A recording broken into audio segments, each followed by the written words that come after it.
Bonsoir à tous.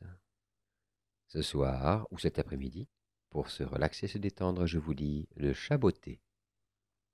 Une petite nouvelle, sachez que pour ceux qui sont abonnés à Tipeee, il y a du contenu additionnel chaque mois. Il était une fois, voici bien longtemps, un pauvre meunier qui avait 3 fils. Les 2 aînés étaient très paresseux, mais le plus jeune travaillait dur.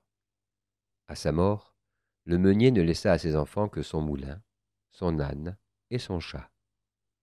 Le plus vieux reçut le moulin, le second l'âne, et le troisième n'hérita que d'un chat.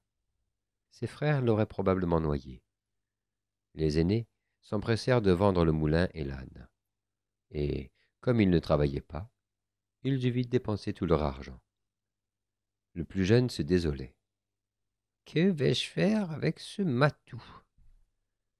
Je pourrais me confectionner des gants avec sa fourrure, mais cela ne m'empêchera pas de mourir de faim. Le chat, qui avait d'autres projets, prit la parole. Vous avez tort de vous plaindre, mon bon maître, lui dit le chat, à sa grande surprise. En échange de ce que vous faites pour moi, je vous apporterai le bonheur. Donnez-moi seulement un sac et une paire de bottes, et je ferai votre fortune, insista le chat. J'ai juste assez d'argent pour t'acheter ce que tu demandes, dit le garçon. Lorsque le chat eut chaussé les bottes, son maître éclata de rire. Te voilà un vrai chat botté. Le chat le salua, jeta le sac sur son épaule et s'en alla dans les bois. Après avoir fait un piège avec son sac, il attendit. Un lapin se présenta bientôt et entra dans le sac. Sitôt la prise faite, le chat se rendit aussitôt au palais et demanda à être reçu par le roi. « Sire le roi, dit-il en s'inclinant profondément, voici un lapin que mon maître le marquis de Carabas vous envoie. Je n'ai jamais entendu parler du marquis de Carabas, répondit le roi. Mais le lapin est mon plat préféré. Le lendemain, le chat prit 2 perdrix au piège et les porta au roi. Majesté, je vous apporte 2 perdrix de la part de mon maître, dit le chat. J'aime beaucoup les perdrix, fit le roi, ravi. Dis au marquis de Carabas que je le remercie. Et le chat botté continua à offrir au roi des présents de la part du marquis de Carabas. Un matin, le chat botté apprit que le roi allait voyager avec sa fille et traverser la forêt. Le chat emmena son maître au bord de la rivière et lui dit « Désormais, vous vous appellerez le marquis de Carabas. Et maintenant, prenez un bain. » Comme il lui faisait confiance, le prétendu marquis de Carabas obéit, même s'il ne savait pas ce qui se passait. Ensuite, le chat cacha les vêtements rapiécés du fils meunier. Quand le carrosse approcha, il se mit à crier. « Au secours! Mon maître, le marquis de Carabas, se noie !» cria le chat. « Sauvez-le! Sauvez-le! Je vous en supplie! Sauvez-le !»« Garde!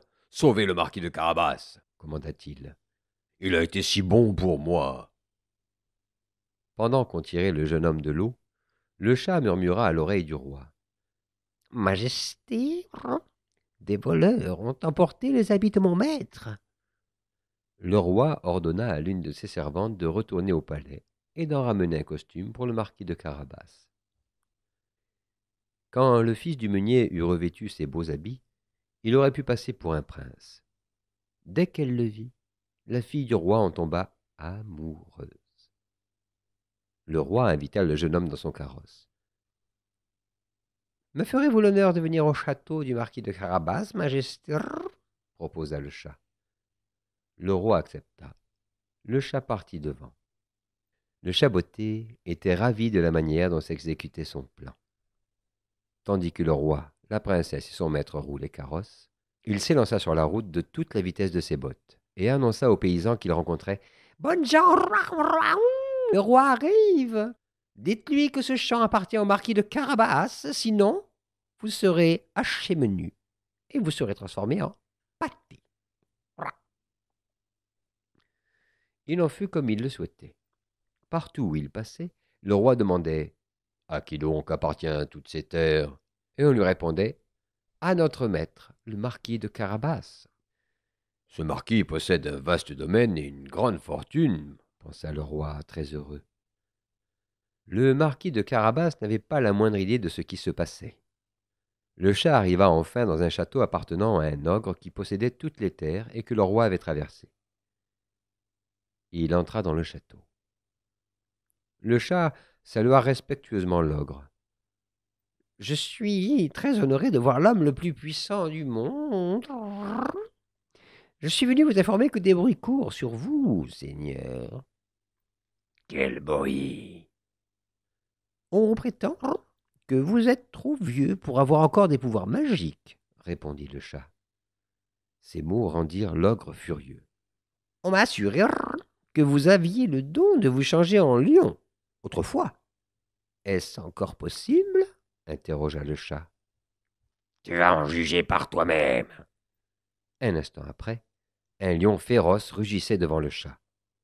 Le chat tremblait de peur, mais il dit encore « On m'a assuré aussi que vous aviez le pouvoir de vous changer en souris. C'est impossible. »« Impossible !» cria l'ogre. « C'est d'une grande simplicité. » Un instant après, une souris courait sur le plancher. Aussi rapide que l'éclair, le chat se jeta dessus et la mangea. Ainsi périt l'ogre. Le carrosse royal arriva au château. Le chat courut au-devant et dit au roi « Que votre majesté soit la bienvenue au château du marquis de Carabas. Si vous voulez bien entrer, la maison est à vous. »« Je n'ai jamais vu une cour aussi magnifique, » dit la princesse, ouvrant de grands yeux éblouis. Un festin digne d'un roi les attendait. Le roi fut enchanté par l'immense fortune et les qualités du marquis. « Marquis de Carabas, il ne tient qu'à vous d'épouser ma fille, » proposa-t-il. « Épouser une aussi jolie princesse ressemble à un beau rêve, » se dit le meunier, et il se hâta d'accepter. Un grand mariage eut lieu le jour même. Le chat botté était très heureux pour son maître. Le marquis de Carabas le remercia et lui assura à jamais une vie heureuse.